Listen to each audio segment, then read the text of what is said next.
कौन लगाया आप लगे कौन लगाया इतना क्यों भेज रहे हो बात चलिए बात सुन लीजिए इधर इधर इधर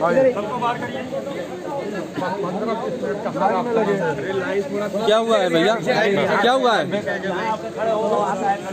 क्या हुआ है यहाँ पर?